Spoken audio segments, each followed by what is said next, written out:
I was a little over 2 years old and just starting to walk on my own when this event took place. My mom only told me this story around 3 years ago, when I was 32 and about to get married.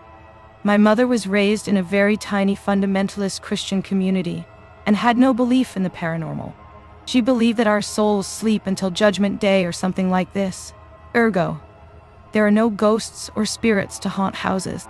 Even over 30 years later, she still sounded terrified as she told me this. This woman who always talks way too loud was literally whispering by the end of it, and she was white as a sheet. I believed her completely, and still do. My mom never talks about stuff like this. I'm just glad I can't remember it too. In 1988, my parents had their second child. This was my brother, Victor. We were very crowded in our rented flat with 2 babies. My parents decided to move to a rambling old 2-story farmhouse on a 7-acre plot in southern Ohio for more room for the family. It was way out in the sticks and took almost an hour to get to town from there. My mom said the first time I saw the house, I freaked out. I was crying and saying things like, "Don't like mean house, ugly house, don't like, scary house mama, don't like." My mom says this behavior was very out of character for me, but I stopped complaining about the house after a few weeks, so she chalked it up to the stress of the move. Now this house was ramshackle AF and in the middle of nowhere.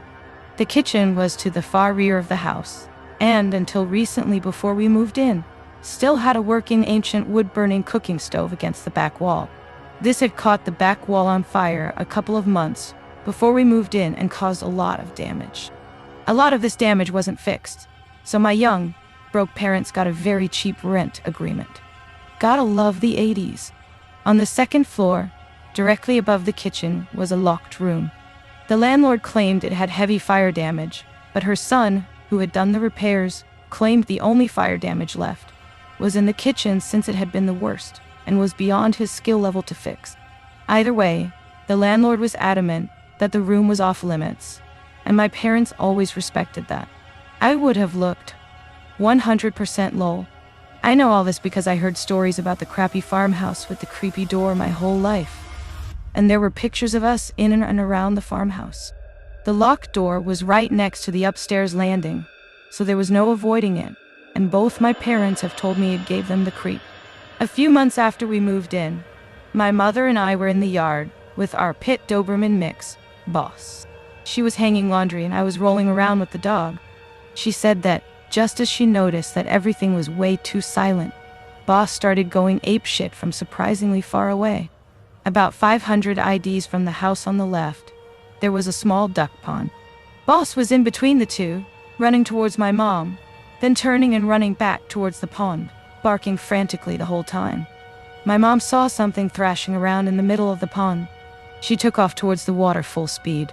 Boss beat her there and dragged me out of the water himself. Thank you, pupper. Love you.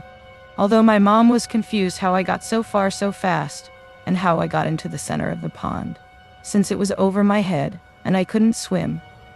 She figured she underestimated me and brought in the baby gates and playpen.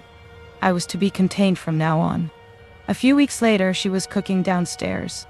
Boss was outside, Victor asleep in his crib, and I was in my playpen in my room upstairs. I also had a gate on my door, and one at the top of the stairs.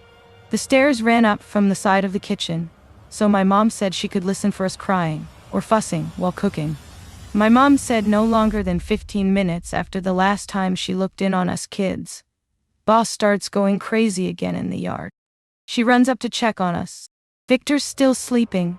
Every baby gate is still shut and locked, but I am not in my room. A frenzied search reveals I'm not in the house at all. A sudden image of Boss saving me from drowning causes my mom to rush outside to see what he's trying to tell her this time. She said he was running circles in the yard, barking uncontrollably. When she got outside, he took off towards the right, away from the pond. He would run ahead, turn around, and bark at my mother, wait for her to catch up a little before racing off again. He ended up leading her almost 1.5 miles out onto the dirt road that separated our property from our neighbors. He led her to a thick stand of trees on our neighbor's side of the rocky drive. She said what hit her first was the foul stench of advanced decay. She plowed into the trees with her heart in her throat and her stomach full of ice. She said she noticed many piles of corrugated tin, tarps, tires, and other debris. The miasma was emanating most strongly from these junkyard cairns. Peeking under a sheet of tin, she discovered the extremely decomposed corpse of a butchered cow. As she headed deeper into the thicket, where the tree cover was denser, she said less care was taken to cover the remains. Grisly pieces of bones and rotted chunks of bovine littered the area.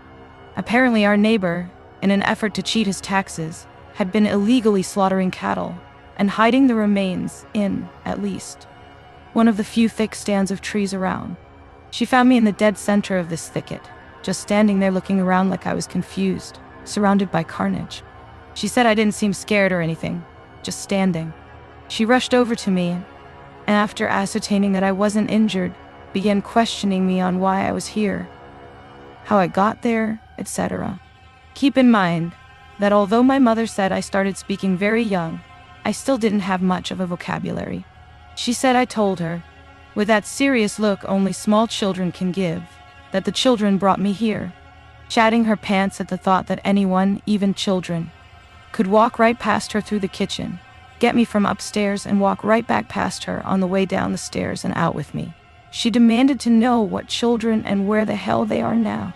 I looked at her dead serious and told her the ones that live with us in the room at the top of the stairs, and that I didn't see them anymore. After a moment of stunned silence, she started asking all kinds of questions about these children. However, she told me that I refused to say anything else. She said as long as she questioned me about what happened, I would just stand there staring at her with a serious expression and my mouth closed. She said this same pattern held true every other time she brought it up to me, so she was always left wondering and immediately began hounding my dad about moving closer to town. While the incident with me getting to the pond was highly unlikely, it was at least remotely possible. My mother is adamant that me being in the hidden slaughter yard that day was flat impossible. She says there is no way I could have even known it was out there, much less have the ability to open and relock the baby gates, get downstairs, past her, and end up almost 2 miles down the road in this place in under 15 minutes.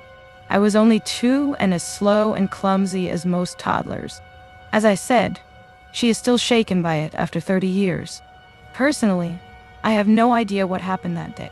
I've thought about hypnosis, but haven't yet decided I really want to remember. Maybe it's better to let it be a mystery, because whatever TF those things were, I really don't think they were children. If you want more videos and stories, please support me by subscribing to the channel, and don't forget to like the videos.